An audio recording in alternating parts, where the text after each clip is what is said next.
दक्षिण भारत भारत का एक बेहद ही खूबसूरत हिस्सा है जो पर्यटकों को अपनी भव्यता और प्राकृतिक सुंदरता के लिए आकर्षित करता है।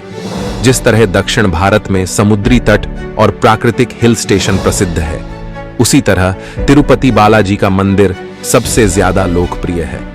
वेंकटेश्वर भगवान भी कई नामों से जाने जाते हैं, जैसे कि बालाजी, गोविंदा और श्रीनिवासा। तिरुपति बालाजी का मंदिर आंध्र प्रदेश के चित्तूर जिले में है। इस मंदिर को भारत का सबसे धनी मंदिर माना जाता है, क्योंकि यहाँ पर रोज करोड़ों रुपए का दान आता है। साथ ही यहाँ पर अपने बालों का दान करने की भी परंपरा है। इसके अलावा भी बालाजी में कुछ बातें ऐसी हैं जो सबसे अनोखी है। तिरुमाला पर्वत शेषाचालम पर्वत रेंज का ही एक भाग है। यह पर्वत समुद्री सतह से 853 मीटर की ऊंचाई पर है। इस पर्वत की 7 चोटियां भगवान आदिशेष के 7 सिर को दर्शाती है। इन 7 चोटियों को शेषाद्री, नीलाद्री, गरुदाद्री, अंजनाद्री, वृषाभाद्री, नारद्री और वेंकटाद्री कहा जाता है। मुख्य मंदिर 7वीं चोटी वेंकटाद्री पर बना हुआ है। इस मंदिर को टेम्पल ऑन 7 हिल्स भी कहा जाता है। मंदिर के प्रांगण में अगर आप भगवान बालाजी की मूर्ति पर कान लगाते हैं तो आपको उस मूर्ति से विशाल सागर के प्रवाहित होने की आवाज सुनाई देगी, जो कि अपने आप में आप काफी आश्चर्य करने वाली बात है। इसी कारण भगवान बालाजी की मूर्ति में हमेशा नमी बनी रहती है। इस मंदिर में आकर आपको एक अजीब सी शांति का एहसास होगा।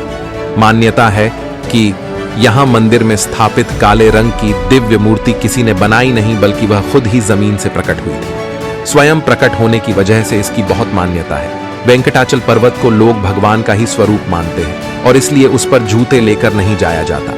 इस मंदिर के बारे में कहा जाता है कि यह मेरू पर्वत के 7 शिखरों पर बना हुआ है, जो कि भगवान शेषनाग का प्रतीक माना जाता है। इस पर्वत को शेषांचल भी कहते हैं। इसकी 7 चोटियां शेषनाग के 7 फनों का प्रतीक कही जाती है। इनमें से वेंकटाद्री नाम की चोटी पर भगवान विष्णु विराजित हैं और इसी वजह से उन्हें वेंकटेश्वर के नाम से जाना जाता है। इस मंदिर में भगवान वेंकटेश्वर स्वामी की मूर्ति पर लगे बालों को असली बताया जाता है, क्योंकि ये बाल कभी उलझते नहीं हैं, हमेशा एक समान मुलायम बने रहते हैं। इस कारण लोगों का मानना है कि यहाँ साक्षात भगवान का निवास है। भगवान तिरुपति बालाजी की मूर्ति की सफाई के लिए एक खास तरह का पचाई कपूर का इस्तेमाल किया जाता है। यदि इस कपूर को पत्थर या दीवार पर रगड़ा जाए तो वह उसी समय चटक जाता है, लेकिन भगवान बालाजी की मूर्ति को इस कपूर से कुछ भी नुकसान नहीं होता है। हफ्ते में गुरुवार के दिन भगवान तिरुपति बालाजी को पूर्ण रूप से चंदन का लेप लगाया जाता है और जब इस लेप को साफ किया जाता है तो मूर्ति में खुद ब खुद लक्ष्मी की छूती सी प्रतिमा उभर आती है। यह बात आज तक एक रहस्य बनी हुई है कि आखिर ऐसा कैसा हो सकता है। मंदिर में बालाजी के दिन में 3 बार दर्शन होते हैं।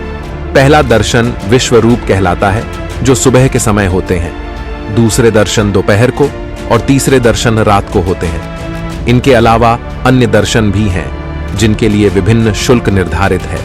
पहले 3 दर्शनों के लिए कोई शुल्क नहीं है। भगवान बालाजी की पूरी मूर्ति के दर्शन केवल शुक्रवार को सुबह अभिषेक के समय ही किए जा सकते हैं। तिरुपति बालाजी की यात्रा के कुछ नियम भी हैं। नियम के अनुसार तिरुपति के दर्शन करने से पहले कपिल तीर्थ पर स्नान करके कपिलेश्वर के दर्शन करना चाहिए। फिर वेंकटाचल पर्वत पर जाकर बालाजी के दर्शन करें। वहां से आने के बाद तिरुचानूर जाकर पद्मावती के दर्शन करने की परंपरा मानी जाती है। मंदिर में चढ़ाए गए जितने भी फूल पत्ती होती है, उन्हें भक्तों को ना देकर मंदिर में ही स्थित एक कुंड में बिना पीछे देखे विसर्जित कर दिया जाता है। मंदिर में चढ़ाए उन फूलों को भक्तों द्वारा अपने पास रखना अच्छा नहीं माना जाता है।